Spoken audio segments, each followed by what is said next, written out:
Mga pag-uwan-uwan nga ng sinati ni atong Lunes ug kagahapon nakapasaka sa tubig sa Mananga River sa dakbayan sa Talisay. Hinungdan nga dulan sa usa ka gatos ka mga tawo nga nagpuyo daplin sa sapa ang temporaryong gipabakwit.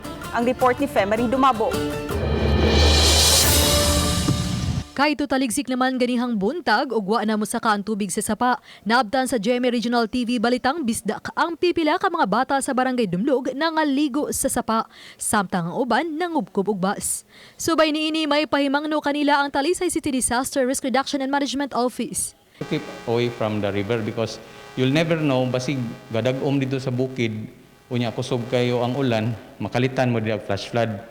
The problem with flash flood is you won't have any warning. Mudritso na siya. Even if it's not raining diri karon and sa bukid gaulan, mahitabo gyapon ang flash flood din. Gitugan ni Alvin Santillana, hepe sa Talisay City Disaster, nga ang pipila ka adlaw nga way hunong nga pag-uwan-uwan. Sugod pa niadtong Lunes ni sangpot sa pagbaha sa pipila ka mga dapit sa dakbayan. Medyo na-evacuate, no? Natay around 96 ka tawo nga na-evacuate dito sa Sitio Paglaom. We were able to give food packs sa mga na-affected. Sa paghubas sa tubig sapa, mibalik na usab sa ilang mga panimay ang mga kasamtangang gipabakwit. Sagad sa baang dapit sa dakbayan sa Talisay, naglakip sa mga barangay sa Dumlog, Biasong, San Isidro, Mohon, Tabunok ug Barangay Lagtang. Gibahan usab kagahapon ang daan sa Cebu South Coastal Road habig sa Talisay City. Miabot sa tuhod ang giladmon sa maong baha. Lakip sa gibahaan ang National Highway diha sa Barangay Tabunok.